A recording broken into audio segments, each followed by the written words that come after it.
Good evening, everyone. My name is Alan Katz, and as the founder of American Public Square, I want to welcome everyone here. I want to thank you for joining us in tonight's program, which is entitled Common Good, Interfaith Action in Response to Violence and Injustice. I would like to thank the sponsors of tonight's program. We have 7Days, which was our partner last year as well, and we feel very honored to be part of that ongoing movement in this community, as well as Seize Multimedia and Village Church here for hosting us tonight. We want to thank them very much. So I'd like you to help me join by giving them a round of applause. Thank you all.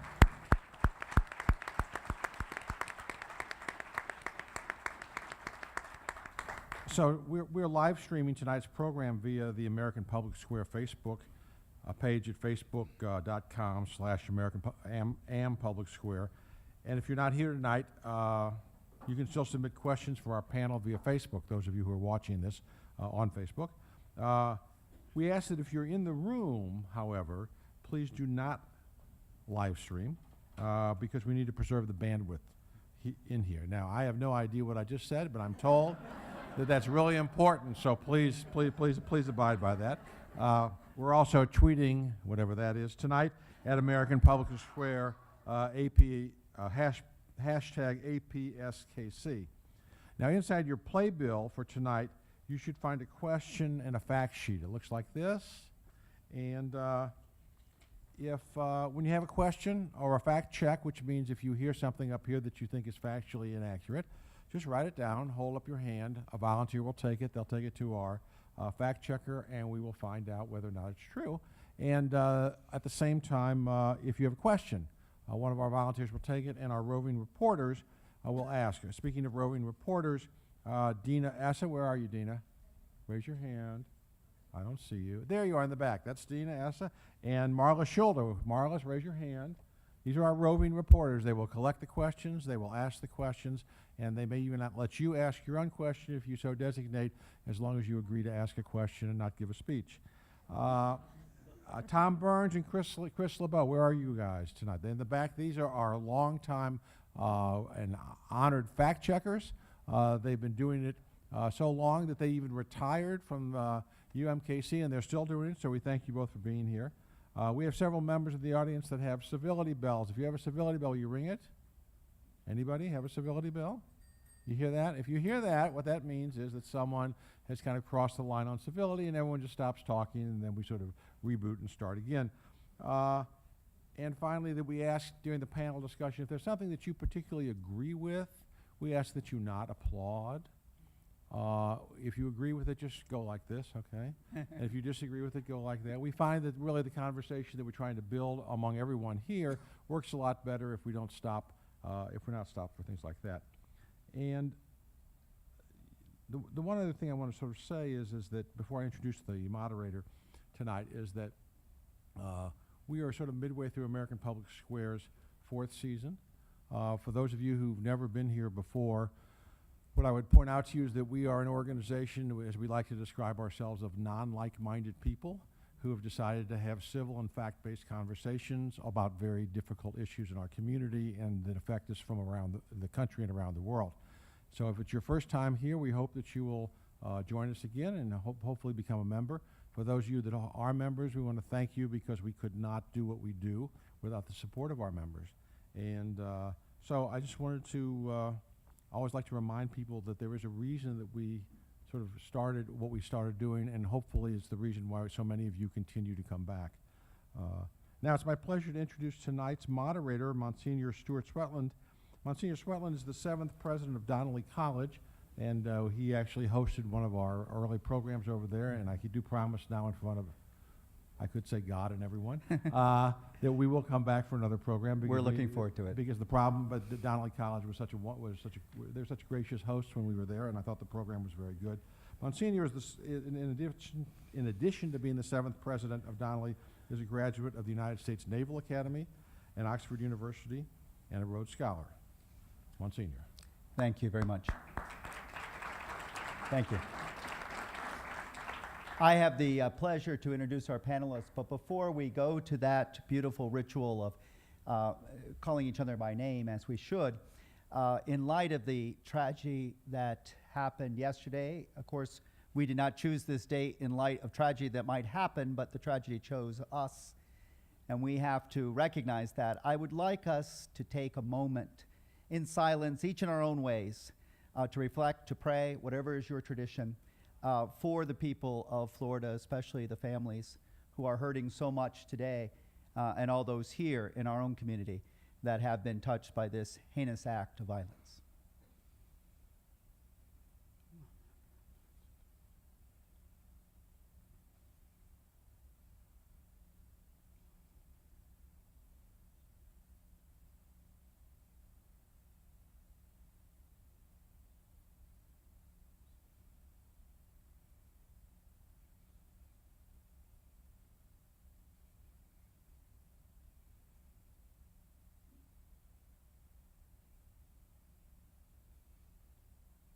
Thank you. Pope Francis just said that we priests should make our moments of silence really moments of silence, so we did today. I now turn to the panelists, and I'll go from the furthest away to the closest. Imam Martez Ayub Davis is the Imam of the Islamic Society of Greater Kansas City. Originally from Philadelphia, he studied in Yemen and served as Imam in Duluth, Georgia, before coming to Kansas City in November 2017. We can applaud for our panelists.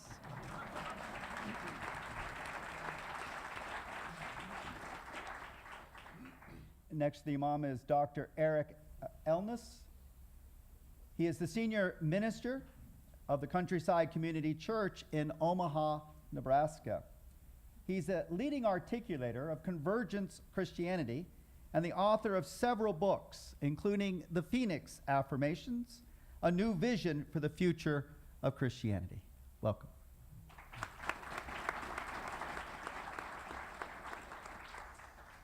And Rabbi Mauka Bonet, Klein? Binah. I knew I'd make that mistake. I apologize again. I did it once before. The rabbi is a community leader, ritual facilitator, and teacher of spiritual practices based in Philadelphia.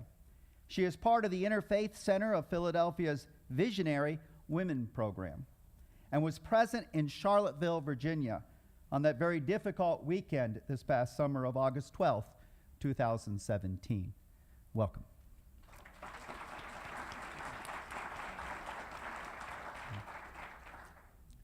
As moderator, I have the distinct pleasure to sort of prime the pump here. So I'm going to start with a straightforward question based on our topic tonight. Where do each of you see violence and injustice in our society today? And again, I'll start with Imam. Bismillah, alhamdulillah, wa sallallahu sallam ala nabina Muhammad, which means, in the name of God, all praise is due to God, and may peace and blessings be on the Prophet Muhammad. It is a standard introduction to any address. I believe that injustice and violence first lies in the hearts of people. And I find that, as our Prophet Muhammad said, that in the body there's a flesh, a morsel of flesh. If it is correct or upright, then the rest of the body will be upright. And if it is itself spoiled or corrupted, then the rest of the body will be spoiled and corrupted. And he said that is the heart. I believe that the violence starts there. And then the injustice is, of course, some of the various facets of injustice is to carry out that violence on someone else, to allow it to go from here to the limbs, whether it be the hands, the tongues, or the feet, or otherwise. Perhaps if people considered purifying their hearts of these malices and these vices, then they would never carry them out.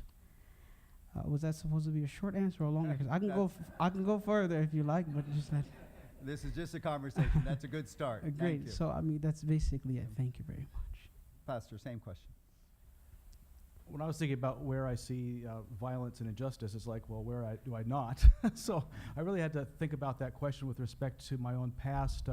since the beginning of my ministry, 21 years ago, I realized that ministers get called to sign a lot of petitions and get involved with a lot of justice movements. And most of my colleagues who had more years of experience than I do were terribly exhausted by it all. And I realized I need to focus on just two that I considered most important, that my own skills could maybe meet with. And so for the last 15 years, I've said yes to 2 issues if anybody asks me for help, and I've said no to almost every other one, so that I can keep saying yes to the 2. And for the last 15, for the first 17 years, it was pluralism, recognizing that now that we've democratized the instruments of mass destruction, and especially now that we see the weaponization of politics, and we get increasingly artful at the skill of killing each other. I don't, I have a lot of friends who, if you really wonder if we could play this game out for 100 years before we actually do ourselves in as a civilization. And so, and to me, a lot of where my skills lie, and also I think all the heart of a lot of violence comes from the failure of the major faiths to learn how to get along, some of the rifts that have caused and of the rifts. And the second issue that I had been involved in was LGBT equality. Now, a few years ago, I felt that society had tipped enough that they didn't know, and all the theological, I'm a biblical scholar, and so there was no need for a biblical scholarship anymore, because all the biblical scholarship you could possibly have on the issue has basically been done. And also the weighing, it was increasingly weighing upon me how we've democratized the instruments of mass consumption and are therefore headed towards a collision course with our Earth itself, and specifically through climate change, and how, can we really play this game for another 100 years without actually causing such great damage that will literally take millennia to overcome? So those have been my 2. Then I've continued with pluralism, and the other one is environment, specifically climate change. I think that between the 2, we're basically involved right now in civilizational suicide. And so there's a lot of issues that are really important, but when somebody's committing suicide, you kind of drop a lot of the things, and you say, hey, we need to focus. So that's where my focus has been. Thank you, Pastor. Rabbi, where do you see violence and injustice? So I really appreciate the reflections of both of my colleagues, and where I would start is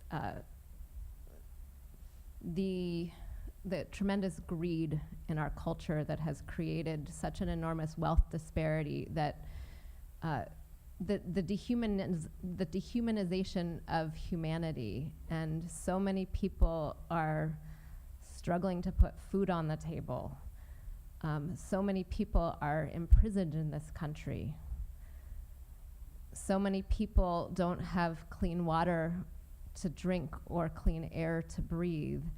And then there is a small percentage of people who are accumulating a lot of wealth and are making decisions for the future of humanity, not based on what is best for my people, but that they're feeding greed. And so I think that it's really the root is denial.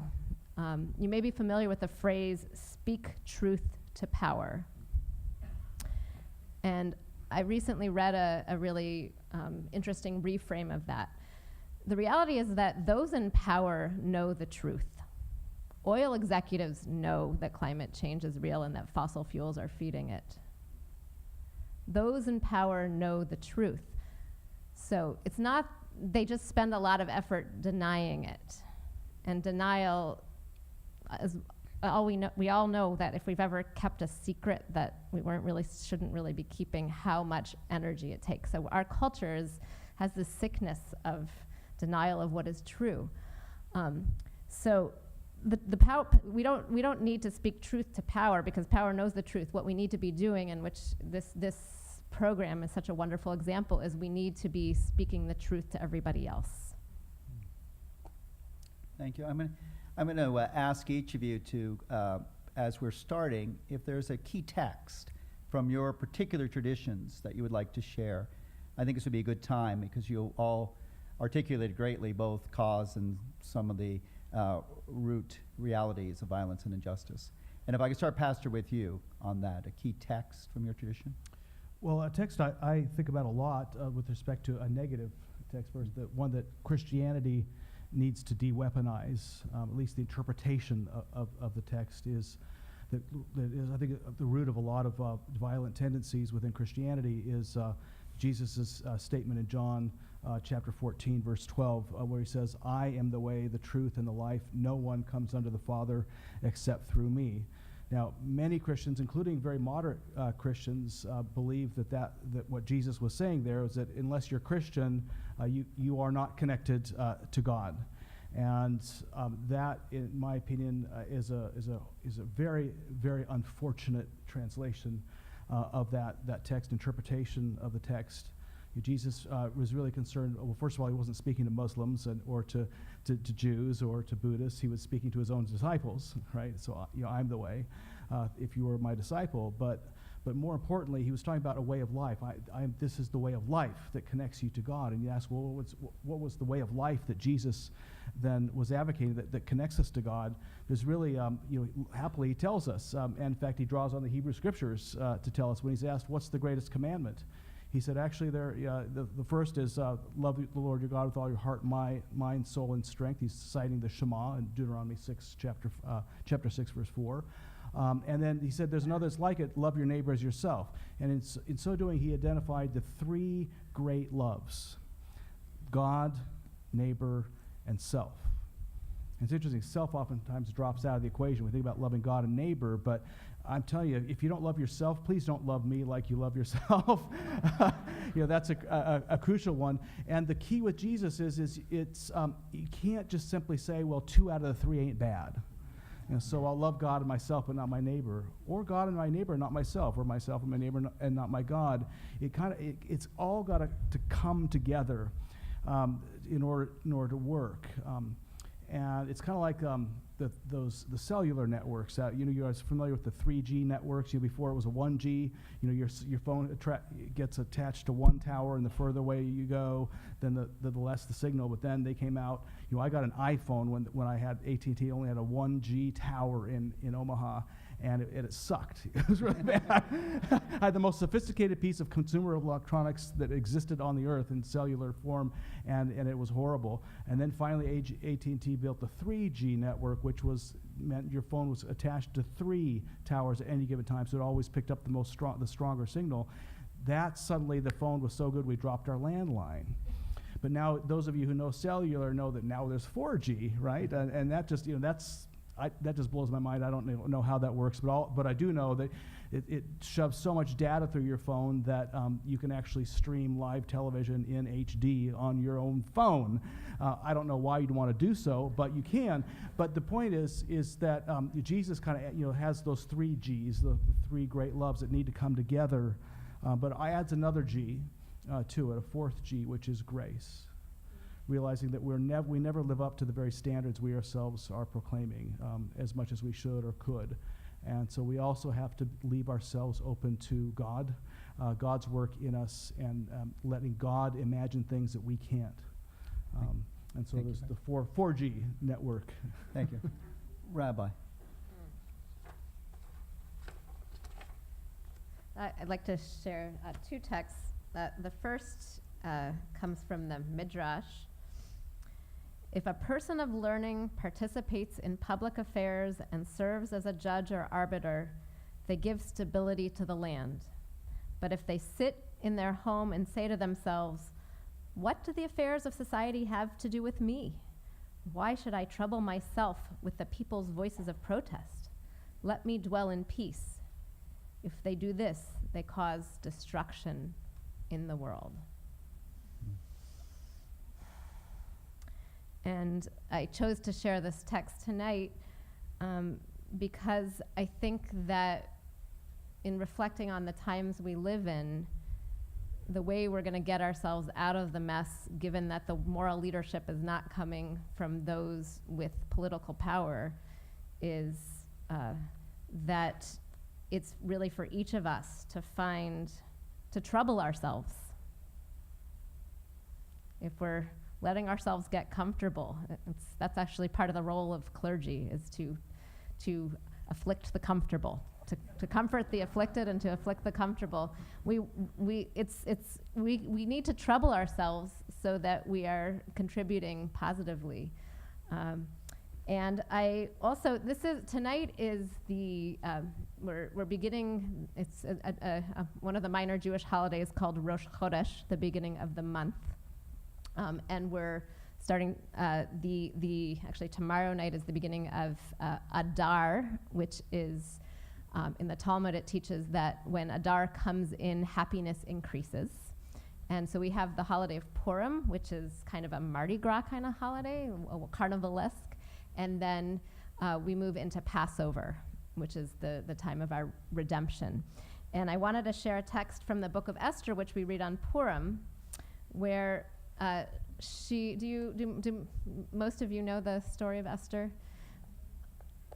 So this is a time when the king Ahasuerus rules 127 provinces, and most of what we learn about him is that he likes to have big feasts.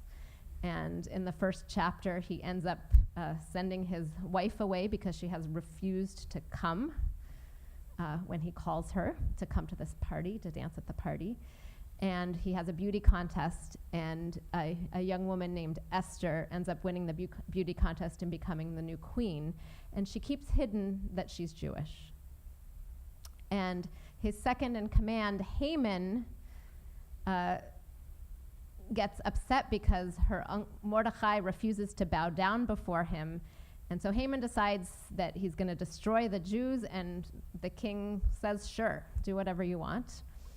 And Esther, who's still in hiding that she's Jewish, hears that Mordecai is wearing sackcloth and ashes, is in public mourning, because he knows that the destruction of the people is coming upon them. And Esther sends him clothes and says, get dressed again. Don't walk around like this. And Mordecai sends back, hey, Esther, don't assume that just because you're in the palace you're going to be saved.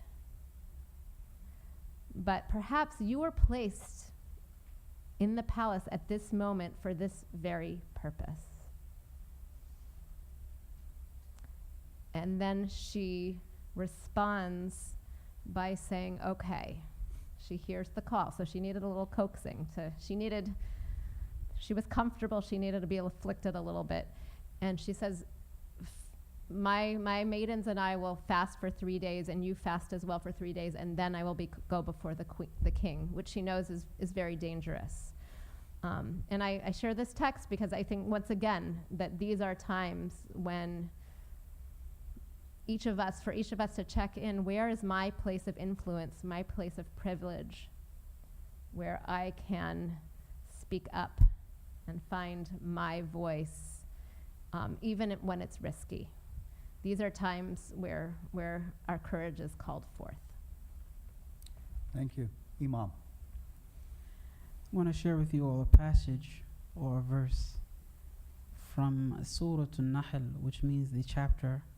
It's nicknamed the bee because there's a short passage about where God directly speaks to the bees in this chapter. This is chapter number 16, verse number 90. What I'm going to do is I'm going to recite it to you as we recite it in prayer. A'udhu billahi minash shaitanir rajim, which means I seek God's protection from Satan the accursed. إن الله يأمر بالعدل والإحسان وإيتاء ذي القربى وينهى عن الفحشاء والمنكر والبغي يعظكم لعلكم تذكرون, which means Allah, or God the Almighty, He orders with al-adl. In Arabic, the word al-adl is justice. And there's a similar word to it in the Quran. It's called qist, which is qaf sin ta. Excuse me for my semantics. So he orders with adl and qist in the Quran. He says here, surely God orders with adl, which is justice, wal ihsan, and he orders with excellence. The difference between adl or justice and excellence is adl is if you do something good to me, then I do something good to you. If you smile at me, then I smile at you. If you say hello to me, then I say hello to you, and so forth. That's just. Ihsan, excellence, is to excel the other. So not only do I say hello, but I say, how are you doing? How is your family? And perhaps I open the door for you also. That's excellence. So God orders with not justice only, but he orders with justice and excellence. And then he said he orders with the support of dhul qurba, which means your relatives. He orders with the support of your relatives, for you to support your relatives. And it's very important, especially in our society where family is really restricted to, well, in my case, family was restricted to mother and child. Because I'm from West Philadelphia, where most of myself and most of my friends, we either don't know our fathers, or they're locked up, or they were murdered, like my father was murdered. So the family, for us in America today, we don't know much of it. In fact, you wind up growing up and find out that your grandmother and her sisters didn't like each other. So that's why you don't know your cousins and your aunts and your uncles and so forth. So the Quran, God in the Quran says he orders with the support of your relatives. It's a duty that if you have money in your pocket, a portion of that you should already have given it in your heart to somebody of your relatives that need it. And then, of course, the others, your neighbors and so on and so forth, whoever else may need it. Then he also says on the flip side, وَيَنْهَى عَنِ الْفَحْشَاءِ وَالْمُنْكَرِ وَالْبَغِي. God also prohibits, or Allah, or the Almighty Supreme Being, he prohibits from fahsha, munkar, and baghi. Fahsha means lewdness, indecency. And that can be from the oneself, where you find a child that's 3 years old, 4 years old, cusses like a sailor, right? Because his parents does that, and his uncles and his aunts, if they're around, and they are influenced by that. So that's called fahsha. When you even speak a bad word and start cussing, it's fahsha. And it can also go to what is the lewdness and indecency, which is sexual indecency, which is exploitation of people, which we have today, common culture of pornography and so forth. That's also considered fahsha. God says that he prohibits that. And he also prohibits munkar, which is evil deeds. Munkar also means that which is not recognized or comfortable with. You don't feel comfortable in any society with this set of behaviors. So any of those, and it could be stealing, killing, it could be, of course, slandering. It could be so many things. It's all considered munkar, things that people do not want to associate themselves with usually. And then he said al-baghi, and he also prohibits people from transgression.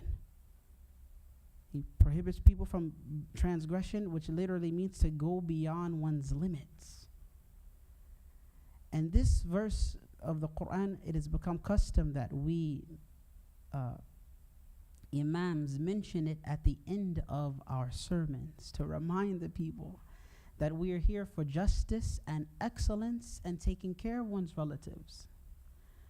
And we are here to stay away from indecency, moral and otherwise, as well as evil deeds, and as well as transgression against the other. And then God ends that by saying, يَعِظُكُمْ. God admonishes you all so that you could come to your senses. He admonishes you so you can think about it. Thank you very much. Thank you. I just did a very risky thing. I asked people who preach for a living to comment on their favorite verse, and they did it excellently. But I think it's time to go to our questions that we have from the audience. Thank you, Monsignor. Let's see if I'm too loud. Yes. We do have a question. Actually, it's a really good question from Richard. And this is a question that I think every single one of the panelists could answer. I'm certainly curious to hear your answers. When you talk to your congregation about your sacred texts, how often do you connect these texts to specific current events? Anyone want to go first? I'll go first. No problem.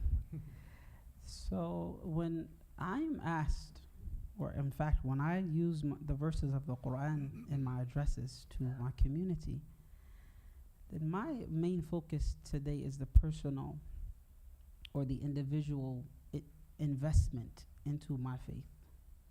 My focus is that because we want people to invest themselves in it so that they can live accordingly and they can also be good representatives of my faith. So, for example, this unfortunate event happened yesterday. There's so many of them. They happen every so often, similar to this one. We ask that Allah saves us, God saves us from these tragedies and travesties.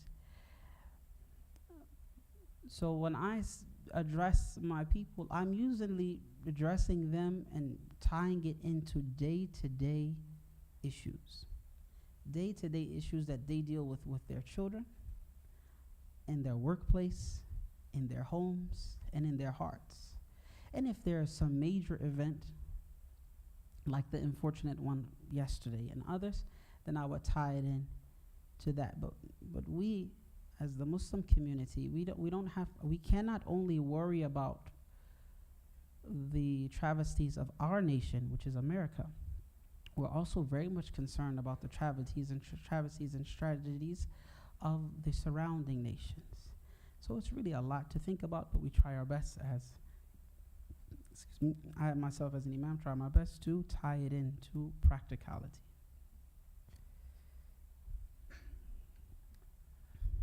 I was an economics major in college, and one of the things I learned as an economics major is that clergy are really tend to be bad economists, making huge pronouncements, advocating policies that actually, as an economist, you realize that would actually do the opposite of what they were advocating. And I kind of took that to heart to realize that I am really bad at a lot of areas that I don't specialize in. And for me as a clergy to make pronouncements about which way to go on them is foolhardy at best, and perhaps even damaging at worst of the very policies I would think, where I think they're going. I really count on my congregation to be the experts there, the physicians, for instance, to know to know most about policies that affect medical industry and so forth, that our lay people have been very undervalued. So what I tend to do is preach on the gospel and try to look at the issues that are underlying them. So I'm always preaching on things that are connected to current events, but rarely naming them or advocating for certain policies. So I'm trying to preach on the actual principles by which we make such decisions, and then empower the congregation to take those where they will. So sometimes I'm criticized for not coming down on one issue or another. On the other hand, I know a couple of years ago I had a congregation members leave because they said, "I'm just sick and tired of having Obama shoved down my throat every Sunday." I've mentioned President Obama twice in my entire ministry in front of the pulpit. Once was when he was first elected, and once when he was second elected. But they took all the preaching from the gospel to mean, well, he's advocating for these liberal policies. Rabbi, do you want to add anything? So I see our sacred texts as living texts, and it's such a joy to be in community where we have this, in some ways it's like poetry or a mirror, that each time we encounter our text, because we are different, the text speaks to us differently. So it really helps to inform how we it's a dance, that the text helps us process what's happening, or helps, so it's and it's a way to help us with our struggles. I want to give an example. The Passover Seder, there's a text that says, "In each and every generation, the people rise up to destroy us, and then God saves us." And for many years, I cut that text out of my Seder because I don't want to be, this is a text I really struggle with. Is that good for our people to be having that narrative that in each generation they rise up to destroy us? Is that healthy? Is that actually helping to perpetuate that they rise up to destroy us in each generation? And I'm rethinking taking that out this year, because the reality is that we have latent anti-Semitism here in America, and it's showing its ugly head. And a colleague actually just shared about how she's dealing with the sixth graders in her school who were writing swastikas around the school and how to respond to that.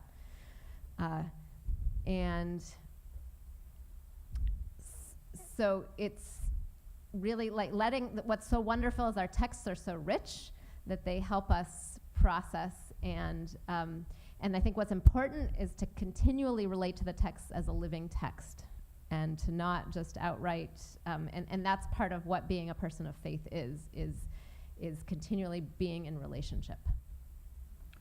I couldn't help when I heard the question, I'm the moderator, think of Karl Barth's famous quotation that the preacher should have the Bible in one hand and the newspaper in the other. Right.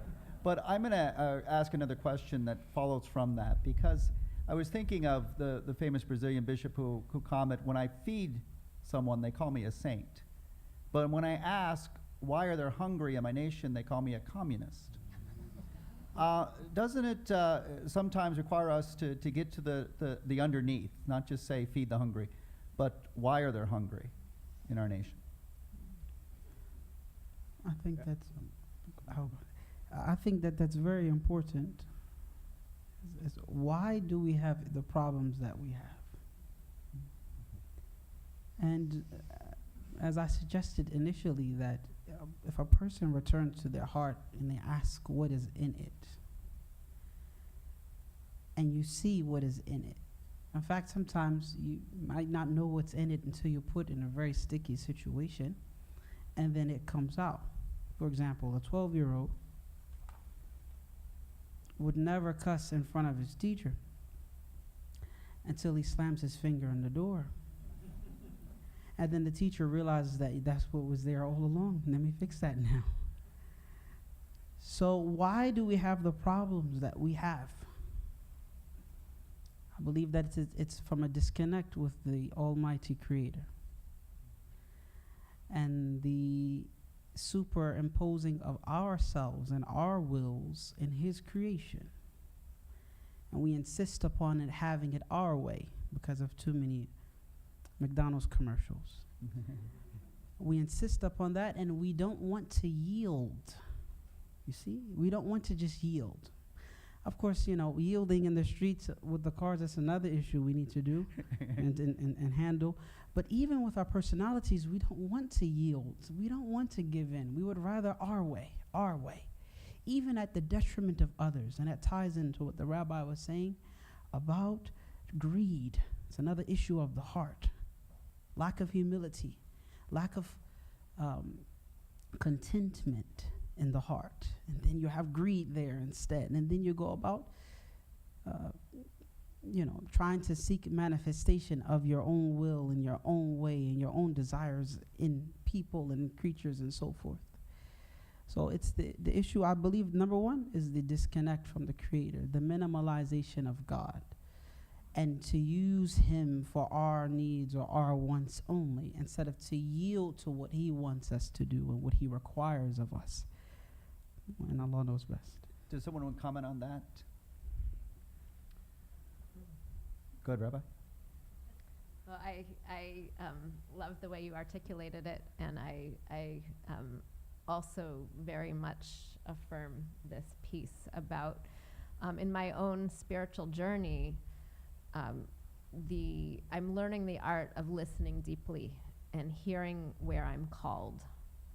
And I'm noticing that even though I'm doing things that other people might perceive as more courageous, that it's easy for me when I surrender, and really that we each, I believe, are being guided.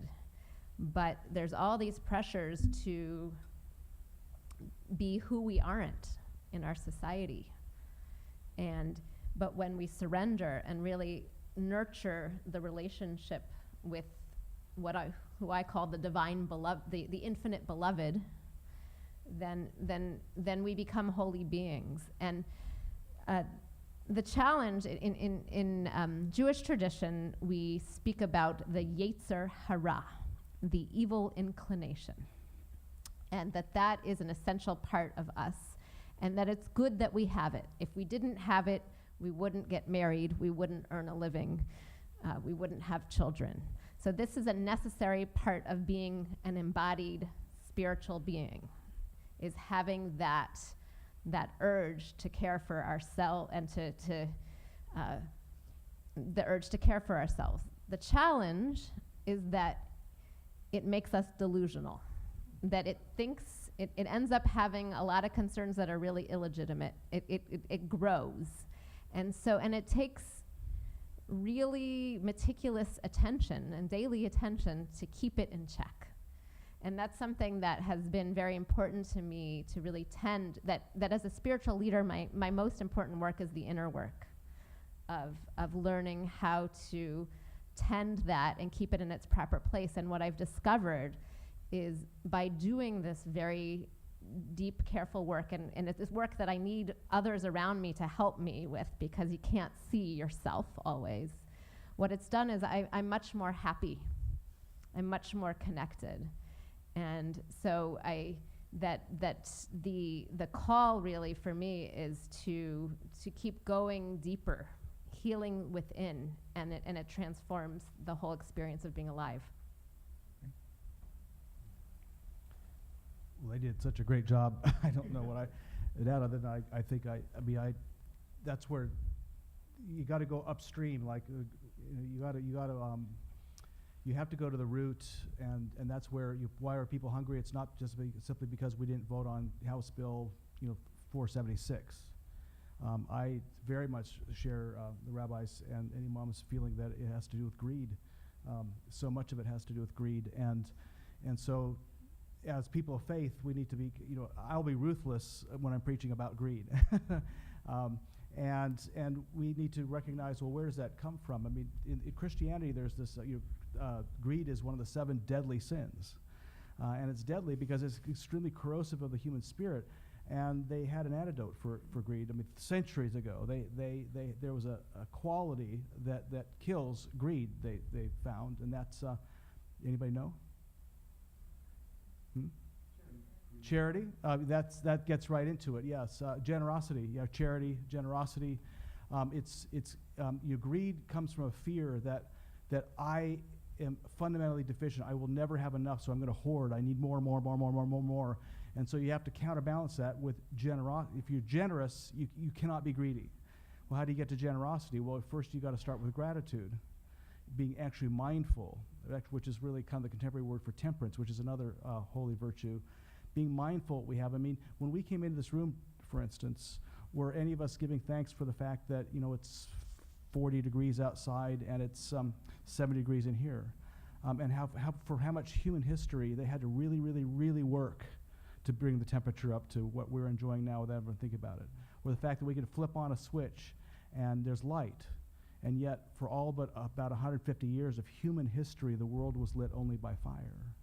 You start to look at the world through those eyes, through increasing gratitude, mindfulness. You realize we are swimming in resources.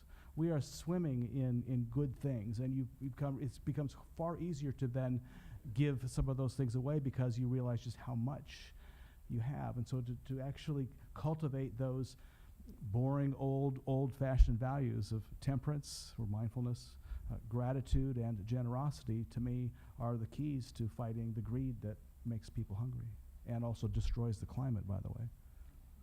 Thank you. How about another question from the audience? Thank you. So this question gets right at the heart of tonight's subject. Do you try to fight misconceptions about other religions in your faith, especially misconceptions that can lead to violence? And if so, how? And all of the panelists are welcome to answer this question. So me personally, what I love to do is I love to get to meet people of other faiths. I want to know them personally. As our prophet, he knew many of those of the civilians of his land or his country. He knew them personally, and they knew him personally. They knew him by his nickname. So if I know them, if I know any person of any faith personally, then whenever I come across a misconception, I can speak on their behalf and say, no, I know that person. That's not what they told me. That's not how they practice. I'm sure you all know, since, well, for a long time now, Islam has been the unknown villain somewhere in the closet or underneath the beds of people. To such an extent that people have taken fallacies and fantasies as if they got that from a Muslim themselves. As if they got it from their neighbor, the Muslim, or as if they got it from the Imam down the street or the Imam within 10 miles or 20 miles. It's been so ingrained, unfortunately, that it is as good as gold to them.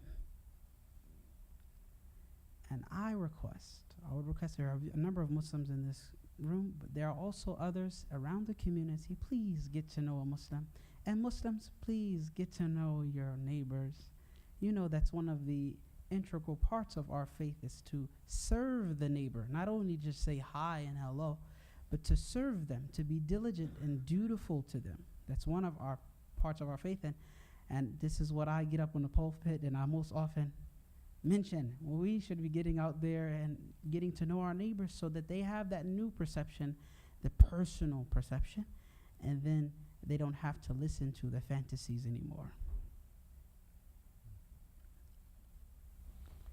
I'm less vexed about teaching everybody how to understand my faith as I am trying to teach my own faith how to understand people of other faiths.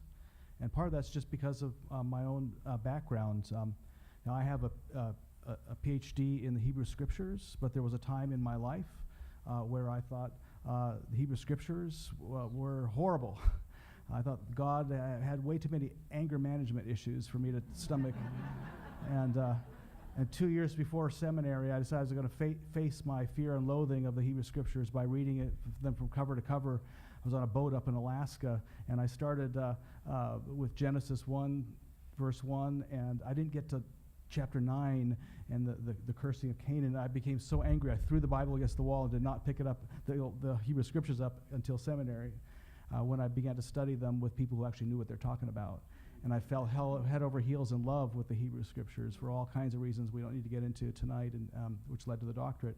I am the Christian partner. My church is the Christian partner in Omaha's Tri-Faith Initiative, where a synagogue, a Christian church, and a mosque are co-locating to a 37-acre commons, learning to go way beyond interfaith dialogue into intentional interfaith community. Yet there was a time when I thought Islam was a fundamentally misguided faith and was going to steer the world into ruin. And it wasn't until I began to know actual Muslims and get curious about their faith that I completely changed my mind, and Muslims are guiding me in so many things. So I feel like if I can change, all kinds of people can change. So I'm more interested in teaching my own community how to get rid of our own misconceptions and clearing my continual misconceptions away. What I have found is that there are people who have open hearts, and from all different faiths and backgrounds and countries and traditions.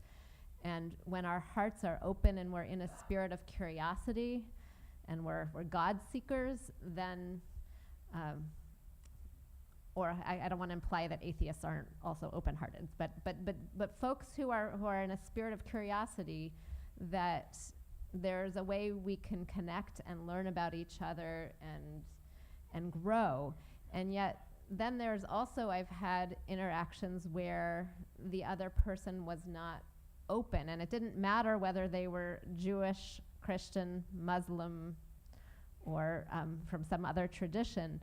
So it's really about whether the heart is open or closed, whether there's a possibility to really to bridge the divide. And I personally feel a great kinship to others who are spiritual seekers of all different faiths. And it's not really about whether that I believe there's many paths. And I mean, I think that's the key piece is recognizing that there can be many paths to opening the heart and to connecting with the great mystery beyond us. Rabbi, if I can follow up, because part of your own experience just recently is with people whose heart were closed in that ugly night and that march that weekend in Charlottesville. How do we as people of faith respond to a group or even just an individual who's so, what in my scriptural tradition we will call a hardness of heart? How do we respond without giving in to the hatred that is on display? It's a beautiful question. So I need to back up for a moment and share why I went to Charlottesville on August 12th. And it was, as I spoke earlier about, I'm learning to really listen for the call. And that week, I'm part of a network of rabbis called TRUA, the Rabbinic Call for Human Rights, and they put out that the clergy of Charlottesville had requested that receiving support of other clergy from around the country. And my heart said, yes, this is your turn to show up. And it was also very clear to me, I'd spent a lot of the summer getting spiritually aligned. I'm a student of Qigong, which is energy cultivation from the Chinese tradition, and I just felt my energy was flowing well, and I knew that I could stay present and non-reactive. And we have an 11-year-old, and I turned to my wife, Nisa, and I said, are you okay with my going? And she said, are you going to write? And something, I'm going to share a little bit of a vulnerability about me, is that it's really hard for me to write and to put out, to have that courage to put out my words. And I said, okay. And she was really being my prophet in that moment and sending me forth. And so it was really helping me realize I was going as a witness. And when I was there, so the first thing I did is I wrote a prayer for Charlottesville. And I sent it far and wide to colleagues around the country and said, please pray for us on Saturday. And I think that was a very important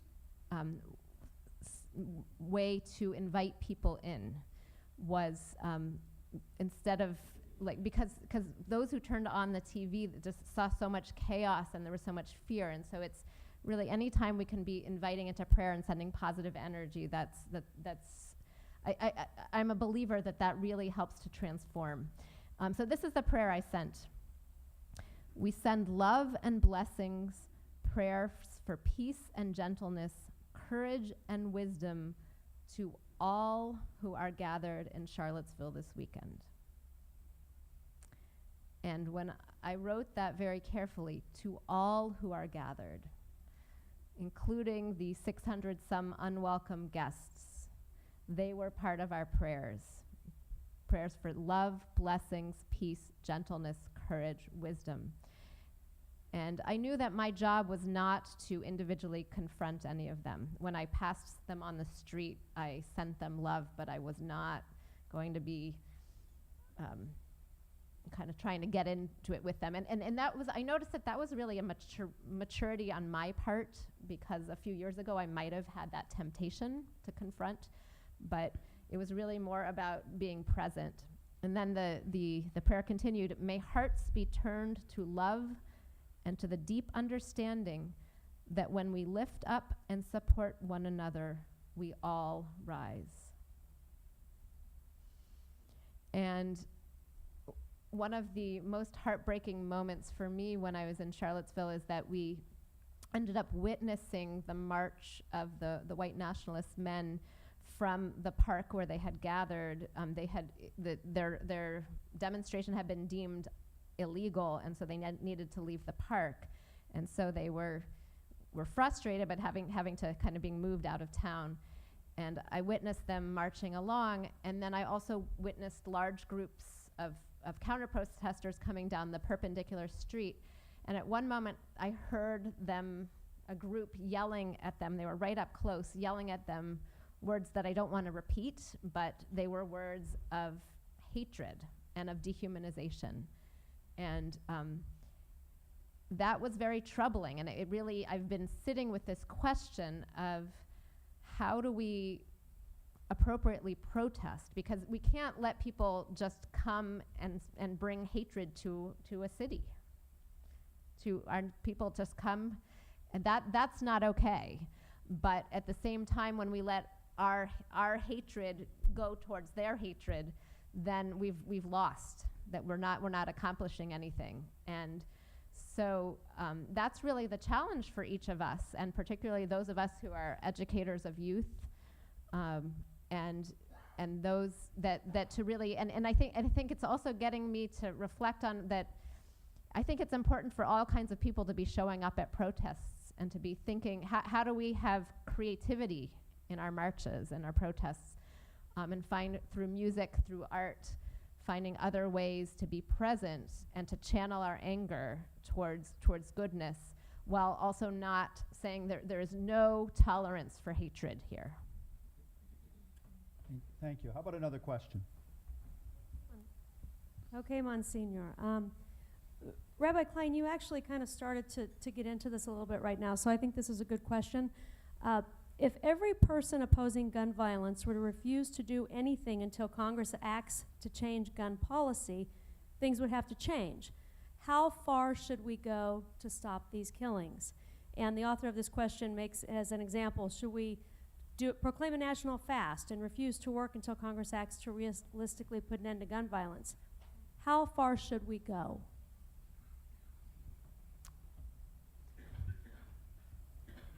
What an excellent question. And I think that we could ask that question about so many crises happening, that, I mean, starting with what the Reverend raised up around climate change.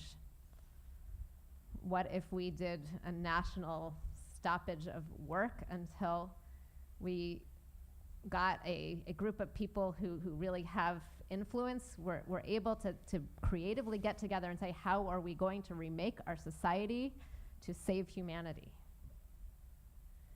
And so I think it's very creative, and I think let's keep talking about that question of what can we do to really make things so powerful. And I want to share that there's a thought that's not quite so dramatic that I've been processing of thinking about, what if we did a 1 day a month, a national fast day, a national day of self-purification, of communal purification, of atonement, of reflection.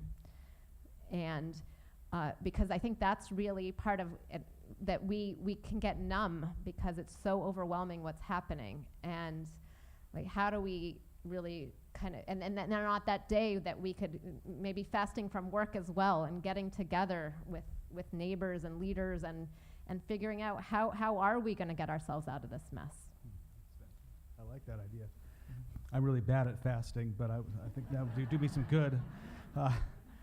C.S. Lewis once observed that all of us, or recommended that all of us should read at least 2 pieces of classic literature per year. By classic, he meant anything that's withstood the test of time for 500 years or more. So he wasn't even talking about quality of literature, just, and the reason why was because if you start reading some of the things that people debated about 500 years ago, 1,000 years ago, 2,000 years ago, with the benefit of hindsight, we can see that while those issues they may have staked their lives on, both sides likely missed issues that were even deeper that neither side saw.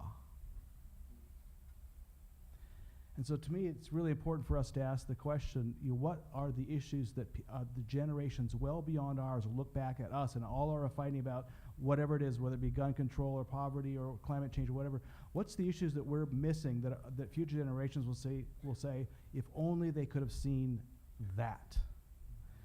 And to me, I do think that we can look ahead a bit to the future and see climate change as being one of those we do need to go all the way on, and also the prospect of starting World War III. That future generations will look back and say, we are the generation that damned them if we don't learn to do this thing and let God come in maybe in our generation and save us with our help. Imam, do you want to? I would suggest that we have to go back to square one again, because most of those people who are committing heinous crimes like this, maybe that was your neighbor. Maybe it was the guy you walked by in the grocery store. Maybe had you said hello or opened the door for them. Or if you actually cared about the people who are around you, if I actually cared, if we actually cared a little more, we would go beyond our normal capacity and we would say, you know, how are you doing today? Get to meet these people. Because I'm sure had somebody showed this person some love, perhaps, some affection, some concern, told them that they're great individuals, that they don't have to stoop low and do anything crazy, then maybe they wouldn't do it. Thank God I haven't had to come across, any of those scenes yet, but sometimes you find yourself talking to disgruntled or confused or troubled members, and they're going through a lot of problems. And sometimes they just need an ear just to vent. I mean, we have to become more active, but you see, if you go out the road here, most of the homes will have blue lights, a dim blue light in the window. That's the television set. That all of us are so invested and so trying to catch our next show, instead of caring about the neighbor, instead of caring about the child that's walking down the street and say, hey son, how you doing? Everything okay? Good. Oh, you broke your toy? Let me help you fix it. Where are your parents? You know? I even found that this generation of parents, we're very afraid of the kids even. That's another issue that we have. The parents are so afraid of the kids that they don't dare say something. And then the other parents are so short-fused that if you say something to their kid for their own betterment, then they're on your neck now. It's another. Why are we so afraid of each other? Why are we so suspicious of one another now? And then the video games. There are people who are practicing this stuff on the video games. They can't wait for the opportunity to go. But there you go again, someone's greed, because you're a consumer and I'm a consumer, and someone is making money off of selling your child that video game, then we have a problem that person doesn't have to deal with. You see? And Allah knows best. God knows best indeed. Well, I'm the moderator, so I'm not supposed to comment, but I can't, on this one I can't help, but we're sort of stymied as a country because of our lobbies and our interpretation of the Second Amendment that the court has sort of enshrined, that we can do so little, it seems, that I think we have to think outside the box a little. I think we should say to our gun community and the NRA and people like that, you need to police yourself and come up a way with keeping guns out of the hands of people who are going to do these kinds of things. And we'll give you whatever, 5, 10 years to police yourself to basically eliminate these. And if you can't do it, then we're going to have to do what Australia did. It will take a constitutional amendment, but just take all the guns and change our Second Amendment by constitutional amendment. And because we'll have proved they're either not willing or not able to self-police. But I think that community may be creative enough of saying, yeah, we're going to make sure that everybody that has a gun is using it responsibly. And energize that group that's so energized about lobbying Congress. Well, maybe we turn that energy to helping self-police. And it could be a model for many things. Self-police our overconsumption, self-police our greed.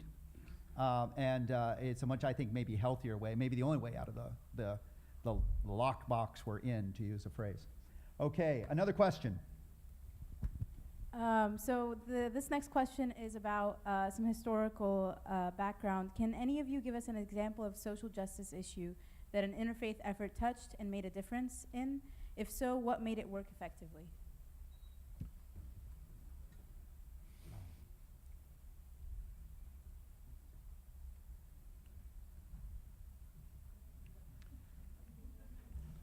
I'm biting my tongue, but I...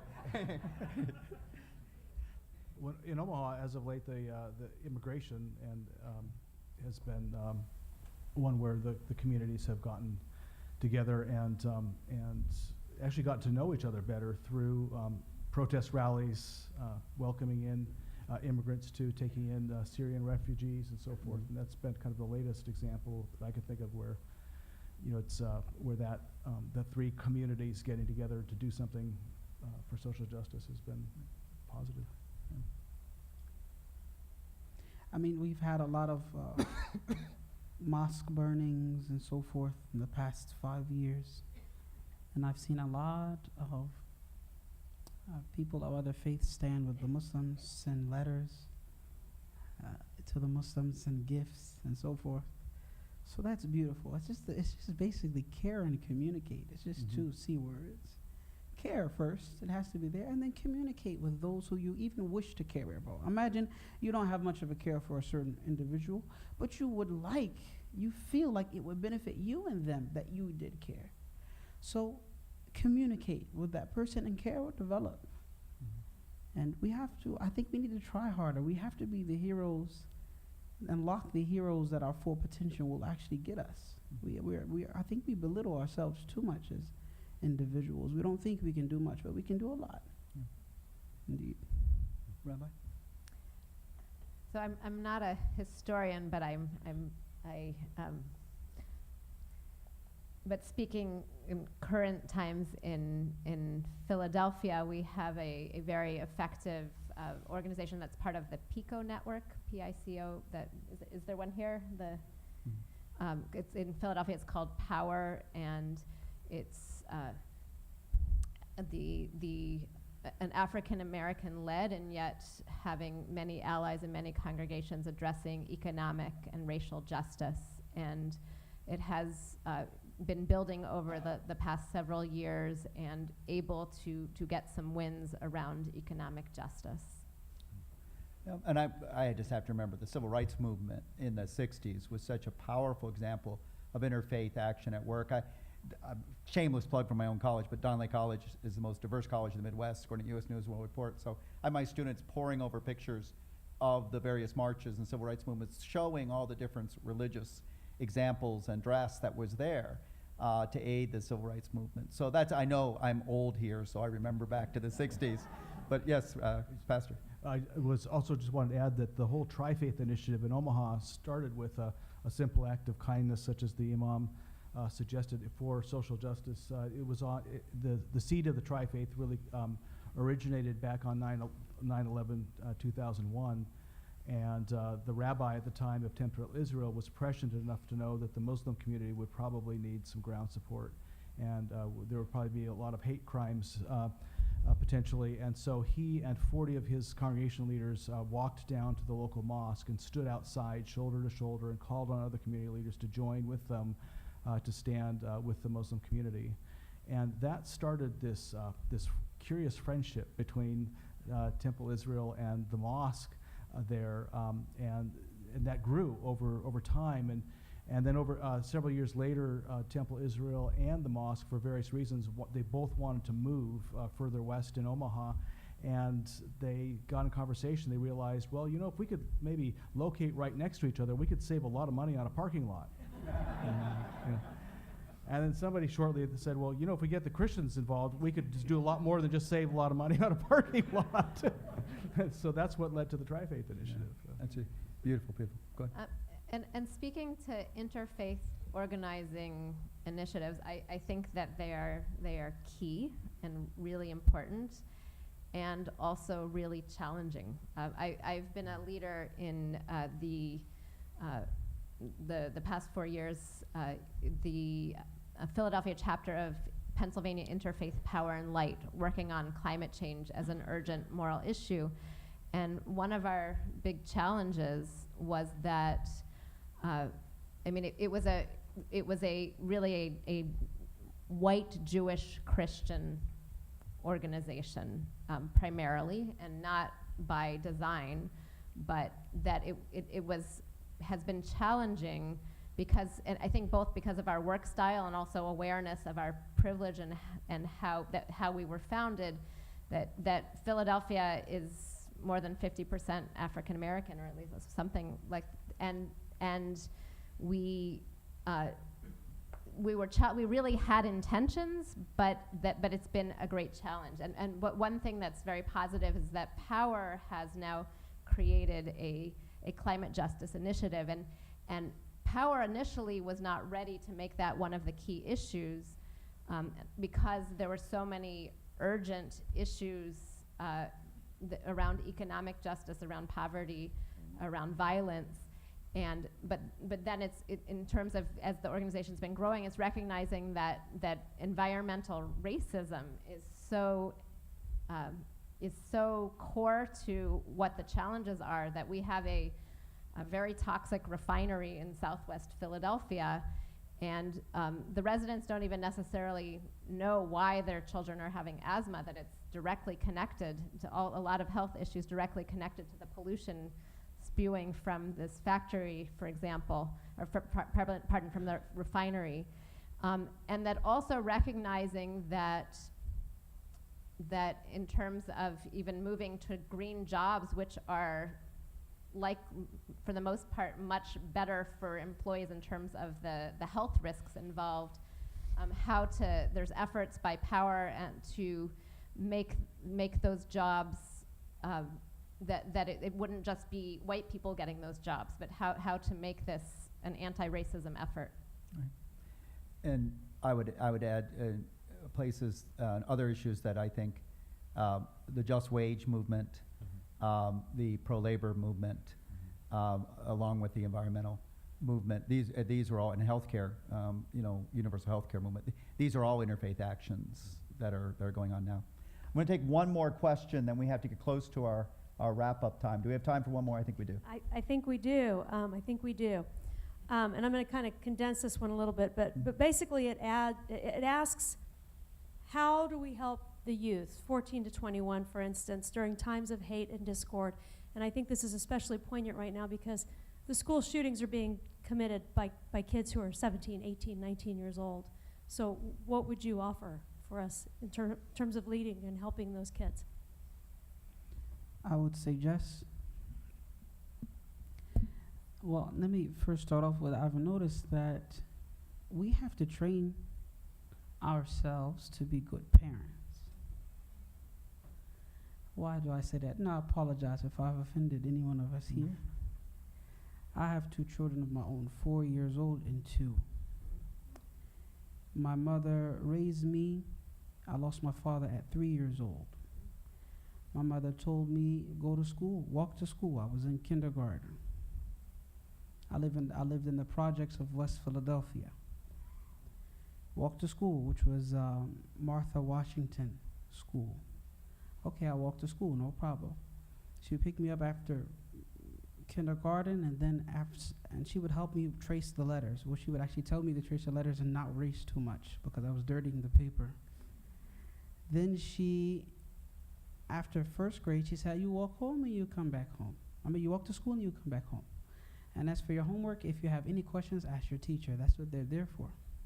So I developed a huge respect for school and teachers because my mother encouraged me to look to them for help. And I was raised like that, with that respect for school and teachers and good conduct and good manners and so forth, politeness, because my mother put that effort. We have sometimes 2-parent homes, which I did not have the privilege to experience. We have sometimes 2-parent homes and the children don't care. They don't have any respect. They don't know how to address an adult. They don't know how to address one another.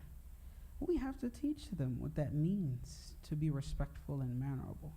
We have to teach them what it means to go out and mix with people who you might not agree with or might not agree with necessarily, but you be kind to someone. Hey, give someone a bag of chips or candy or something. We have to teach it to our kids. We have to step up and be parents. And I iterate this and I reiterate it again and again to my community. And I'm actually working on various initiatives to get the parents active, which I would call active parenting. And that would help. That would help get our kids, if our parents could do some training on what's the best tips. Thank you, Mom. Looking at time, I'm going to add. Do you want to add to that? Well, I think that the youth are kind of like the canary in the coal mine. So, I mean, any prescription I would have for how do we help the youth seems really trite. Like, well, that's only a tiny bit of what we could do, because there are far deeper issues that's now kind of that's kind of working its way out in. But I do think that our youth could definitely use a greater exposure to creation itself. We're so fundamentally disconnected from God's creation, and that is a far deeper problem than most of us let on to. And I also think that the lack of purpose. I mean, to think that that we are basically committing civilizational suicide, and we're kind of rearranging the furniture on the Titanic. I mean, if we could actually raise up this issue as people of faith and say, wait a minute, we need to get behind these issues. These are the great issues of our times. Maybe you were born at such a time as this. Use your privilege, use your lack of privilege, use whatever it is it takes to get involved in these things to actually help God in the salvation of the earth and its peoples. I think that would do a lot, but it's not going to solve everything. And on the systemic level, we need to be supporting teachers and schools. We need to be putting money into schools rather than prisons and bombs and walls. We need to be building bridges in schools, and also it's not just the financial support, but also the emotional support, the really entrusting teachers, making it an honored profession, which of course it should be. Yeah. I look forward to when we have to do bake sales to buy a bomber, and we fully fund our schools. That would be a nice situation. There's a great tradition here in American Public Square of ending with two questions. One really acts as a summary, the other as a charge to go out and change the world. They are two words. So what, now what? So I started with the Imam, so I'm going to start on this end this time. So what? Given what we've heard today, what's the summary that we can walk away with?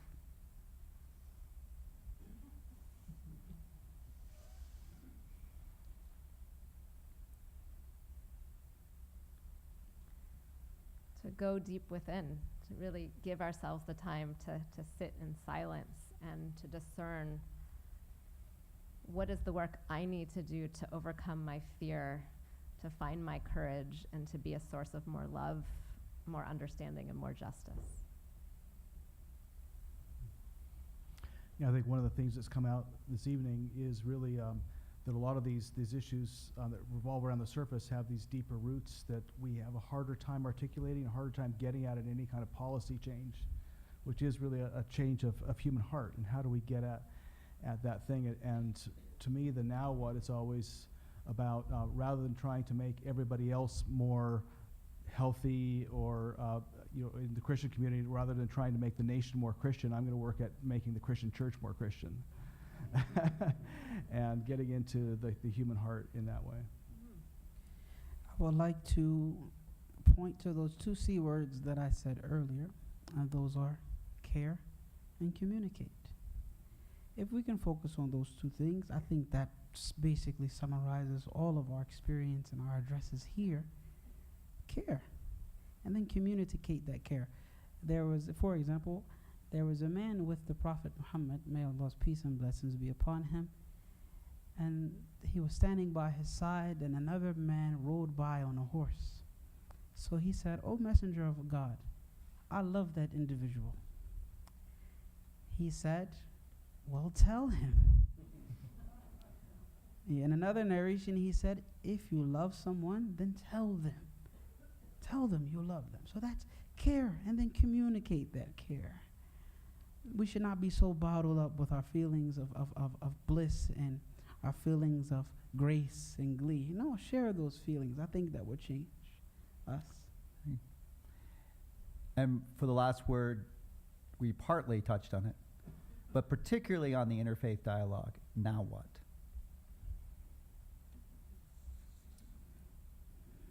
Well, from my highly biased perspective, I look forward to the Tri-Faith Initiative in Omaha not being a garden of one in the world, but rather seeing that as the tip of an iceberg of energy that's very pervasive in our society and throughout the world, that's underreported, and that 10 years from now there'll be 200 Tri-Faith initiatives around the world. Nobody will be thinking about Omaha, they'll be thinking about everywhere else. I would suggest 2 books. One was written in the late 1800s by Professor Thomas Arnold of the, I believe he was considered a knight of the British Empire, and he wrote a book called The Spread of Islam in the World. And in that he expressed that, and he showed and he proved historically how Islam was spread not through the sword as people claim. And he was not a Muslim himself, he was a professor. Meaning that he was a professor of the Christian faith, and that's what led him to write this book, The Spread of Islam in the World. And I ordered it. I wanted to bring the copy so you can see it, but it didn't get to my home yet. So The Spread of Islam in the World, and also when you'll hear a lot of criticisms possibly about Islam. And you can look on YouTube and you'll find so many criticisms and ex-Muslims and so forth who now wage a war, an actual intellectual war against Islam. So there's a book called Islam, Silencing the Critics by Ziauddin Sheikh. He's a PhD in Islam, and he has written this book to answer those questions. For example, if Muslims are not terrorists, then why aren't Muslims getting up and speaking out against terrorism? That's the first question he hits, or he places there, and then he answers it. And each criticism, he puts them on a page, and then he gives an answer, and he gives the references that you can go back to, so that you are comforted that Muslims are actually doing things, and just because someone is criticizing Islam, it doesn't mean that those criticisms are true. Thank you very much. Thank you. And if I can say, go ahead. So in terms of interfaith action, I would say it's show up when others in our community are vulnerable or hate is being manifested. So at this time, show up to rallies for a Dream Act, for example. This is really a test of the American soul, that we might take 800,000 hardworking Americans who are well integrated, who came here not of their own choice, but because their parents brought them here, and send them to a life of great uncertainty and risk. And I want to close with, I brought the sign I bring to rallies. It has a verse from the prophet Micah. I'll read it in the Hebrew first. Ki im asot mishpat ve'ahavat chesed ve'hatznea lechet im Elohecha. Act justly, love tenderly, walk humbly with God. A beautiful word to end on tonight. Let us thank our panelists.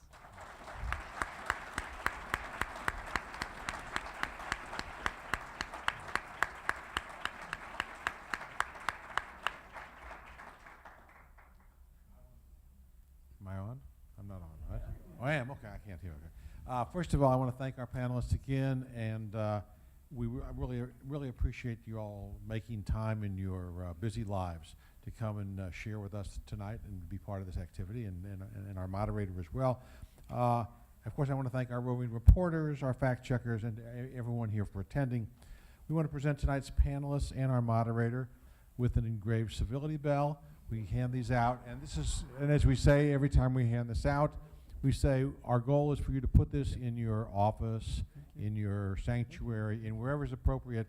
And when things get a little out of hand, just hit the bell, and hopefully things will calm down. Everything will be okay? You know, you'll all be okay. That's right. The problem is my staff is the one hitting the Well, bell. you know, I mean, I'll let you work that one out, Monsignor. We do want to thank tonight's sponsors, 7Days and Seize Multimedia, and to the Village Church for hosting us here. I want to thank the volunteers for all their help, and the American Public Square staff, as usual, who made everything look so very, very easy.